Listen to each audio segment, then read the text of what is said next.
Hey guys, it's story time again. I'm going to read you another section of Harry Potter and the Sorcerer's Stone by J.K. Rowling and illustrated by Jim Kay.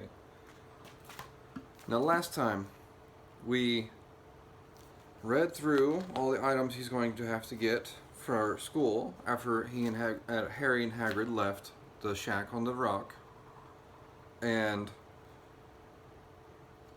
not much else happened on that. Hagrid explained how he's not allowed to use magic to a certain degree. We learned that the Wizarding World has its own kind of money. And now we should be in London about to buy Harry's beginning, the items he needs to begin school. Harry had never been to London before. Although Hagrid seemed to know where he was going, he was obviously not used to getting there in an ordinary way. He got stuck in the ticket barrier on the underground, and let's begin with that. There's Harry, Hagrid, and some old lady that probably is confused why he's there, sitting in the London Underground.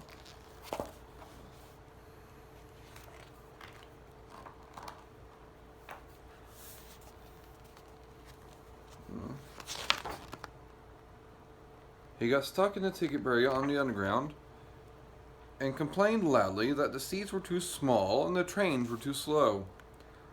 I don't know how muggles manage without magic, he said as they climbed a broken down escalator which led to a bustling road lined with shops. Hagrid was so huge that he parted the crowd easily. All Harry had to do was keep close behind him. They passed bookshops and music stores, hamburger bars, and cinemas, but nowhere that looked as if it could sell a magic wand. This was an ordinary street, full of ordinary people. Could there really be piles of wizard gold buried miles beneath them? Were there really shops that sold spell books and broomsticks? Might this not all be the same huge joke that the Dursleys had cooked up? If Harry hadn't known the Dursleys had no sense of humor, he might have thought so. Yet somehow, even though Hagrid had told him so, everything Hagrid had told him so far was unbelievable. Sorry about that. Harry couldn't help trusting him. This is it, said Hagrid, coming to a halt. The Leaky Cauldron. It's a famous place. It was a tiny, grubby-looking pub. If Hagrid hadn't pointed it out, Harry wouldn't have noticed it was there. The people hurrying by didn't glance at it. Their eyes slid from the big bookshop on one side to the record shop on the other, as if they couldn't see the Leaky Cauldron at all.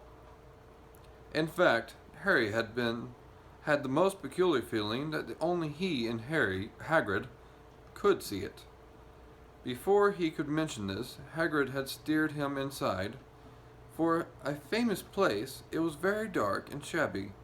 A few old women were sitting in a corner drinking tiny glasses of sherry. One of them was smoking a long pipe. A little man in a top hat was talking to the old barman, who was quite bald and looked like a gummy walnut. The low buzz of chatter stopped when they walked in. Everyone seemed to know Hagrid. They waved and smiled at him. The barman reached for a glass, saying, "The usual, Hagrid." Come, Tom. I'm on Hogwarts business today, said Hagrid, clapping his great hand on Harry's shoulder and making Harry's knees buckle. "Good Lord. Can this be?"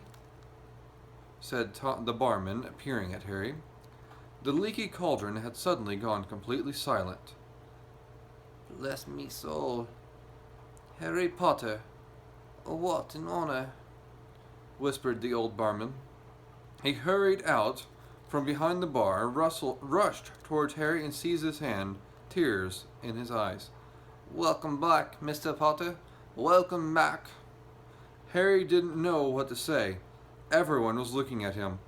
The old woman with the pipe was puffing on it without realizing it had gone out. Hagrid was beaming.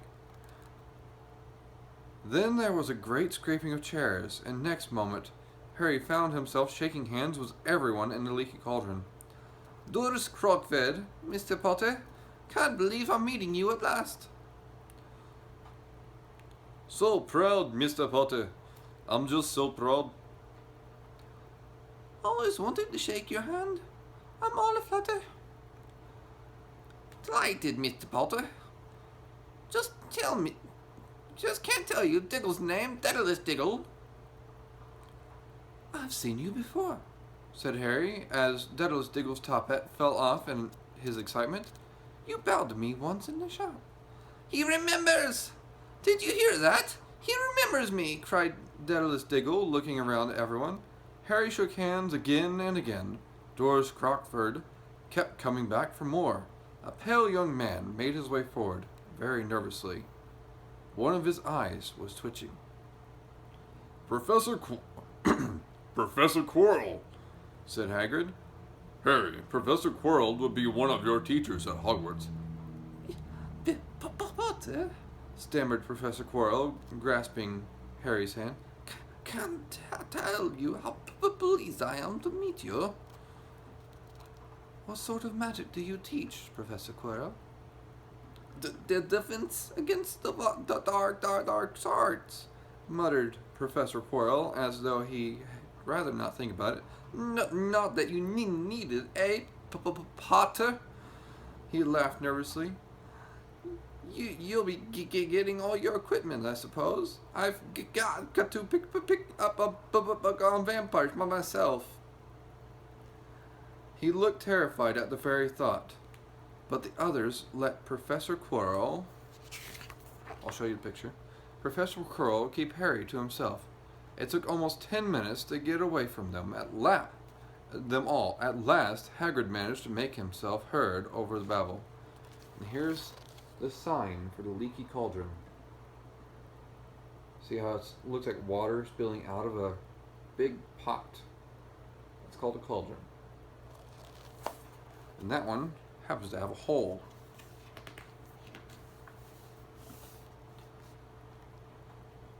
Must get on. Lots to buy. Come on, Harry. Doris Crockford shook Harry's hand one last time, and Hagrid led them through the bar and out into the small, walled courtyard, where there was nothing but a dustbin and a few weeds. Hagrid grinned at Harry. Told you, didn't I? Told you was famous. Even Professor Quirrell was trembling to meet you. Mind you, he's usually trembling. Is he always that nervous? Oh yeah, poor Brooke. Really didn't mind. He was fine while he was studying out of books, but then he took a year off to get some first-hand experience. They say he met vampires in the Black Forest. And there was a nasty bit of trouble with a hag. Never been the same since. Scared of students. Scared of his own subject. Now, where's me umbrella? Vampires? Hags? Harry's head was swimming. Hagrid, meanwhile, was counting bricks in the wall above the dustbin. 3 up, 2 across, he muttered. Right, stand back, Harry. He tapped the wall 3 times with the point of his umbrella. The brick he had touched quivered, it wiggled, and in the middle a small hole appeared. It grew wider and wider. A second later they were facing an archway large enough for even Hagrid. An archway onto a cobbled street was twisted and turned out of sight. Welcome, said Hagrid, to Diagon Alley. He grinned at Harry's amazement. They stepped through the archway. Harry looked quickly over his shoulder and saw the archway shrink instantly back into a solid wall. And here is our first picture of Diagon Alley. There's a lot going on, isn't there? This one shop looks really cluttered, but it has some really cool stuff in there. I think this is where I'm going to stop for now. I hope you guys enjoyed that. I know I'm not reading much at a time, but I don't want to overwhelm you. So, be good, and always be kind. And I'll see you next time.